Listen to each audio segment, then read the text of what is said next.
Hey everyone, it's Ryan from No Credentials Required to talk to you about one of our newest partners at BellyUpSports, SeatGeek. Yeah, live sports is great on television, but the feeling of being at the arena is a priceless experience. That's why our friends at SeatGeek are there to help you find the best tickets at the best prices. Not only can you get tickets to sporting events, but you can also get tickets to concerts, comedy shows, musicals, and more. Search for your desired event now at SeatGeek.com, enter promo code BellyUpSports at checkout, and you save $20 off your first purchase. SeatGeek. Life's an event.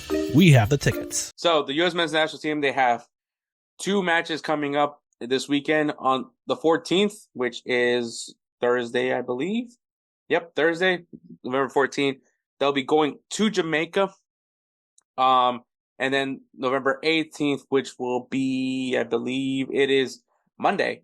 So Monday, then we'll be playing here in the U.S. in St. Louis, Missouri. So St. Louis, Musa, make it big there for the quarterfinals of the CONCACAF Nations League. So that is happening. So we'll go ahead. Those are the matches. These games mean something, man. So I think we're not going to see anybody getting pulled back to their clubs because I think this is for the CONCACAF Nations League.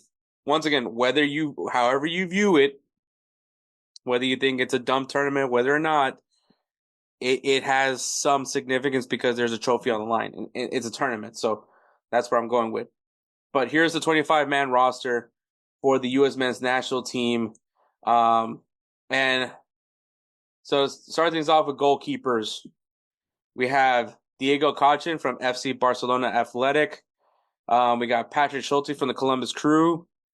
Zach Steffen from the Colorado Rapids. And Matt Turner of Crystal Palace.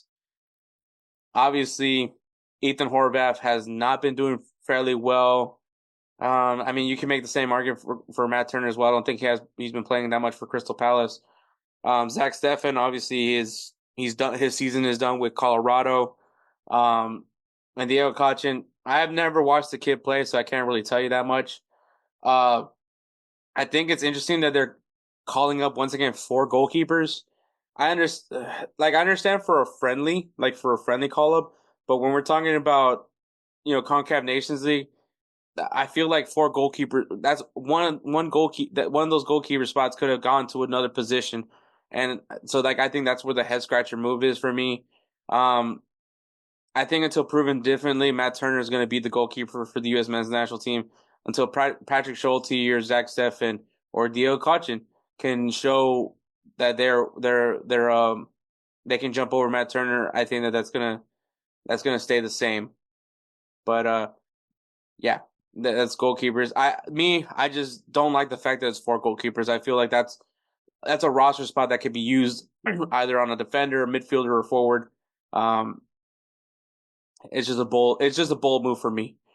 Defenders, they brought in 7 defenders. We have Mark McKenzie from Toulouse in France, Tim Ream of Charlotte FC, who just got eliminated by Orlando City, Chris Richards of Crystal Palace, Anthony Robinson of Fulham, Miles Robinson of FC Cincinnati, Joe Scally of Borussia Mönchengladbach, and Austin Trusty. I think the interesting part of this is that Joe Scally and Anthony Robinson are essentially our only fullbacks in this call-up, so I don't know what that necessarily means. Does that mean we're going to use a back 3? Because it's mostly center backs, and like I said, Joe Scally and Anthony Robinson are essentially the only fullbacks. So if they use a 4-3-3, I mean a 3-5-2 or whatever formation they end up using. Yeah, that's an interesting call on that part. But yeah, it's great to see Anthony Robinson back on the call up. Just see him healthy again. I wish they called up somebody else, not Miles Robinson. I just don't think I think we've seen enough of him. But I think also maybe Cameron Carter-Vickers isn't healthy yet. But yeah. It's interesting that we didn't bring another fullback to this call up. I think that's an interesting move. I don't know what that means, but it probably means something.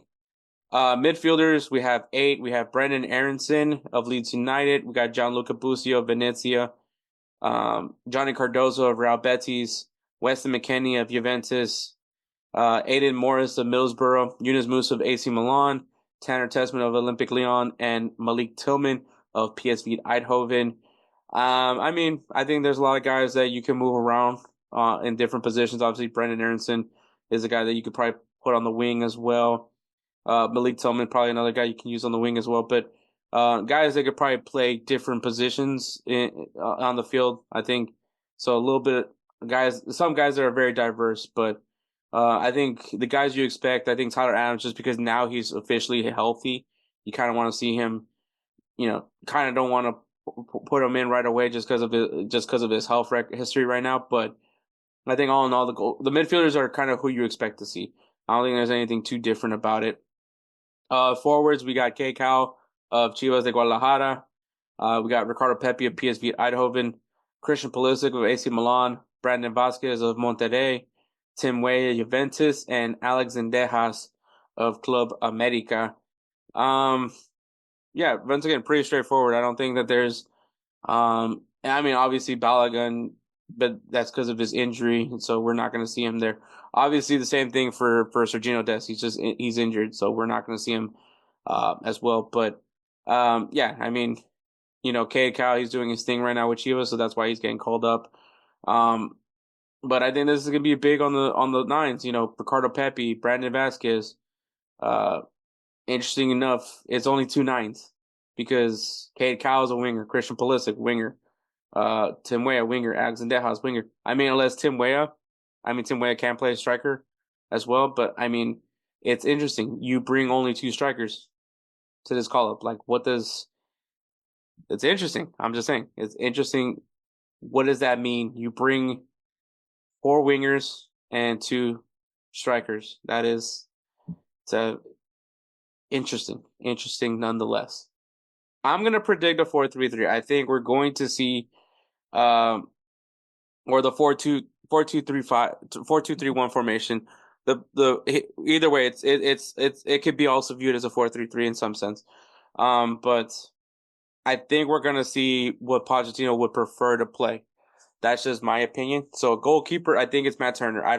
Once again, until proven differently, I think it's Matt Turner. On the back line, we got Anthony Robinson, Chris Richards, Tim Ream, and Joe Scally. I think it's pretty straightforward. I mean, you only brought two fullbacks, so there's that. Midfield, we got Johnny Cardoso, Yunus Musa, and Weston McKennie. I think Cardoso has earned to be that 6. I think Yunus Musa. I think Pochettino likes what he saw from Yunus Musa, and I think he's going to keep using him in the midfield. And Weston McKennie, I don't know what happened on last call up. I think it was because they're friendlies, but we know Weston McKennie brings to the table, so I think we're going to see him in this one. In the front 3 is going to be Christian Pulisic, Ricardo Pepi, and Timothy Weah. I think that this is how it's going to go. Once again, it's against Jamaica. Jamaica is a very hot or cold team. They're hot or they're cold. There's no in between on this team. I think that they are going to be a very good challenge for the U.S. men's national team, especially if they're looking to do some bounce back work.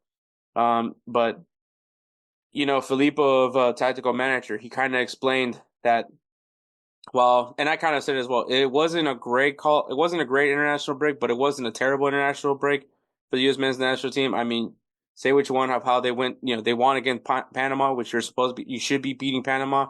Mexico was a bit of a head scratcher. Obviously, the controversy behind the whole, sending Christian Pulisic and other European guys back, and not have them play against Mexico, which was once again a very controversial move. But I think it's different this time around because it's Nations League.